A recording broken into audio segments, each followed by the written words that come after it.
Welcome to another Tech Help video brought to you by accesslearningzone.com. I'm your instructor, Richard Rost. Today we're going to talk about speeding up your reports. I'm going to show you how to cache temporary data locally in order to improve the performance of your reports and maybe some forms in your Microsoft Access database. Today's question comes from Karen in Troy, Michigan, one of my Platinum members. Karen says, I have a series of reports that I have to run for our month-end sales. These reports take forever to run. I have several slightly different reports that are all based on the same set of sales data. It literally takes my whole day waiting for these to process. Is there any way I can speed this up? The rest of the database runs perfectly fine day to day. It's just these reports that are a nightmare. Okay, I talked to Karen a little more about her setup. She's running a split multi-user Access database, just Access, no SQL Server. It's a typical small business installation. Now, one of the problems with a split database like this, just using Access, is that if your computer needs to query the sales from last month, your PC still has to get all of that data from the Access database on the server machine. And it's not SQL Server, so it literally has to pull down all of the records in your sales table. If you got 10 years worth of data in there, it's got to pull it all down over the network wire, all of it. And then your local PC figures out which records it needs. And if you're doing the same thing on multiple reports, it has to pull that data down all the time. You got 10 reports to run based on that data, it's going to pull that data down 10 different times each time you run that report. Now, one of the major benefits of a database server like SQL Server is that the server actually does the crunching on its end. So it'll chew through all 10 years of data and just send you what you need from last month. And that'll definitely speed up the process and adds extra security. But we'll save SQL Server for a different video. Now, Karen says her database runs fine normally, so I don't think it's a problem with her network speed. Because just adding records, deleting records, looking through stuff, that all runs fine, she says. It's just these month-end reports. Now, for the rest of you, if everything about your database runs slow, okay, it could be your network speed. Now, I recommend you run Access on a gigabit wired Ethernet network. Don't try running Access over a wireless network. You're not going to be happy with the performance. If you've got older 10 base T or 100 base T networking, it's time to upgrade if speed is a problem. Every machine should have a gigabit network adapter, switch, and you should all have gigabit cabling, Cat5e at a minimum, Cat6 or Cat7. Now, if you got one computer on the network, you always got that one guy who complains the database is too slow, and he's got a fast enough computer. Well, it could be a bad network run to his computer. Check the cabling. All right, I did a lot of time troubleshooting this kind of stuff in the 90s, and I do not miss it, okay? There's a really good network tester. It's free. It's an app you could download. It's made by Todosoft. You basically install it on HPC, and then you tell it what your server folder is, right? And then when you start it, runs packets back and forth between the workstation and the server, and it can test your network speed. Now, if you got a gigabit Ethernet setup, the theoretical maximum, basically, you're never going to get it, right? 1,000 megabits per second. But you can see here, this is mine. I just ran it. You should be getting at least 700 reading and at least 300 writing. If it's slower than that, then again, contact a network professional, have them come out, figure out where the problem is. Could be a problem on the computer, could be the network run, whatever. All right, enough about networking. Now, Karen said that the only time she has a problem is running that month-end report. And again, it's because her local Access database has to go out to the server, pull down all of the sales data from all time, right?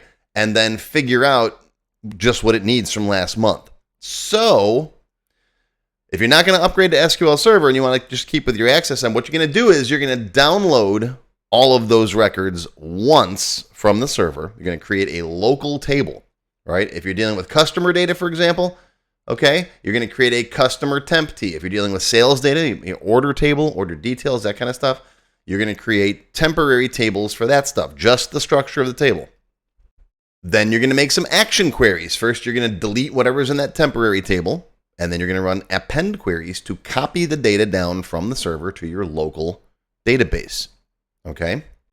Now what you're going to do is you're going to rewrite your reports so that instead of pulling off of the data on the server, it's going to pull off of those local temporary copies. What's going to happen is, especially if you're running the same thing 10 times, okay, you're going to pull down that data once, and then you can run all your reports locally off of that. So your local computer is going to churn through that stuff.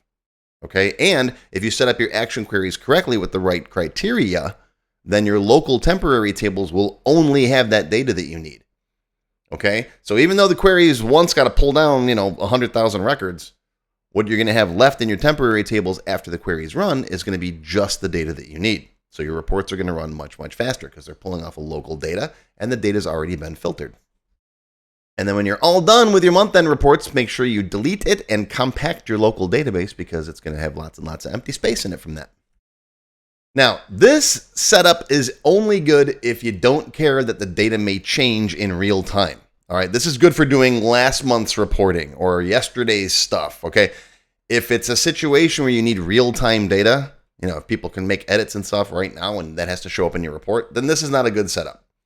All right, do this for stuff that's in the past, because if people add an order today and that matters, then don't do this. Okay, it's good for last month's sales, anything that doesn't need to be up to the minute. Now, what are the specifics? How do you do this? Well, if you don't know how to split your database, I got a video for that. I'll put a link down below. There it is. And as far as creating the action queries go, I have several different videos. You can start there with my action queries. It'll teach you delete queries and append queries. Those are the two that you need. And using that, you can copy the data down to your local drive and then just base your reports off of that. And that, in a nutshell, is the theory behind how you do it. Want to see specifics? Well, in the extended cut for the members, I'm going to run through a sample. We'll take a split database right here, right? We'll create the customer temp T. I'll make the queries to delete whatever data is in there and then copy down from the customer table to the temp T. And then once all that's done, we'll run the VB code to tie it all together, and then you can run your individual reports off of that temporary data. That's all covered in the extended cut for the members. Silver members and up get access to all of my extended cut videos, and check it out. And if you want to learn more about action queries, I start covering them in my Microsoft Access Expert Level 13 class. We go over update queries and all kinds of other stuff. I'll put a link to this down below as well. And that is going to be your tech help video for today. I hope you learned something, my friends. Live long and prosper. I'll see you next time. If you enjoyed this video, please give me a thumbs up and post any comments you may have below. I do try to read and answer all of them as soon as I can. Make sure you subscribe to my channel, which is completely free. Click the bell icon and select all to receive notifications when new videos are posted.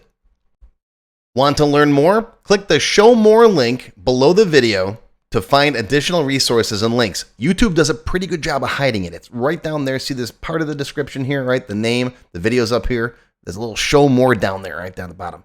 It's kind of hard to find. But once you click on that, you'll see a list of other videos, additional information related to the current topic, free lessons, and lots more.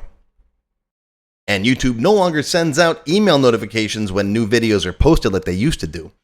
But if you'd like to get an email every time I post a new video, click on the link to join my mailing list.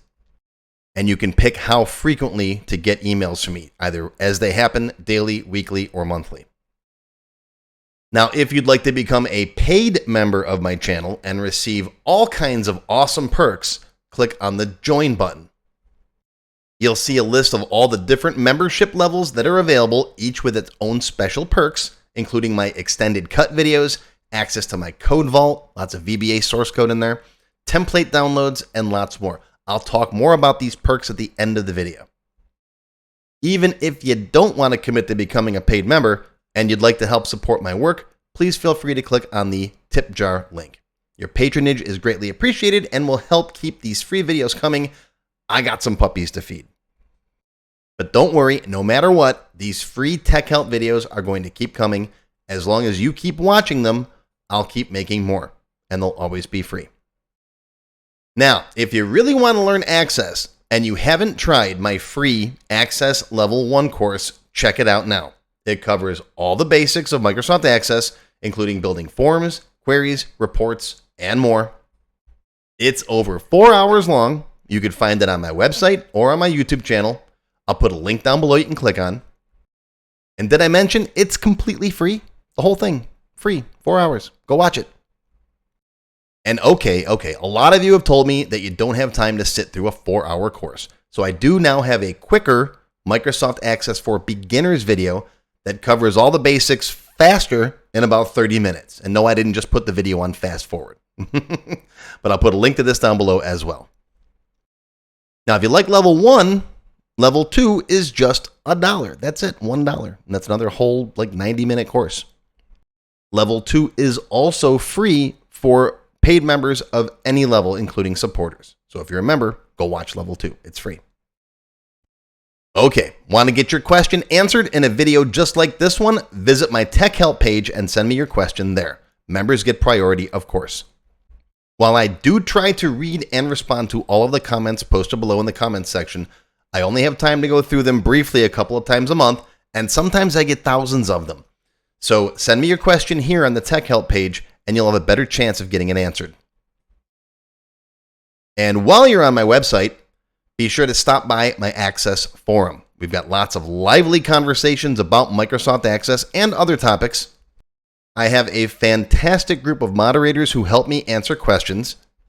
Shout out to Alex, Kevin, Scott, Adam, John, Dan, Juan, and everybody else who helps out on the site. I appreciate everything you do. I couldn't do it without you. Be sure to follow my blog, find me on Twitter, and of course on YouTube. Yeah, I'm on Facebook too, but I don't like Facebook. Don't get me started. Now, let's talk more about those member perks if you do decide to join as a paid member. There are different levels: silver, gold, platinum, and diamond. Silver members and up get access to all of my extended cut tech help videos, one free beginner class every month, and some other perks. Gold members get all the previous perks, plus access to download the sample databases that I build in my tech help videos, plus access to my code vault where I keep tons of different functions that I use, the code that I build in most of the videos. You'll also get higher priority if you do submit any tech help questions. Now, answers are never guaranteed, but you do go higher in the list for me to read them. And if I like your question, you got a good chance of it being answered. You'll also get one free expert level class each month after you've finished the beginner series. Platinum members get all the previous perks plus even higher priority for tech help questions. You get access to all of my full beginner level courses for every subject. And I cover lots of different subjects like Word, Excel, VBA, ASP, lots of different stuff, not just Access. These are the full-length courses found on my website. You get all the beginner ones. In addition, once you finish the expert classes, you get one free developer class per month. So lots of training. And finally, you can also become a Diamond sponsor. You'll have your name or your company name listed on a sponsors page that will be shown on each video as long as you're a sponsor. You'll get a shout out in the video and a link to your website or product in the text below the video and on my website. So that's it. Once again, my name is Richard Rost. Thank you for watching this video brought to you by accesslearningzone.com. I hope you enjoyed. I hope you learned something today. Live long and prosper, my friends. I'll see you again soon.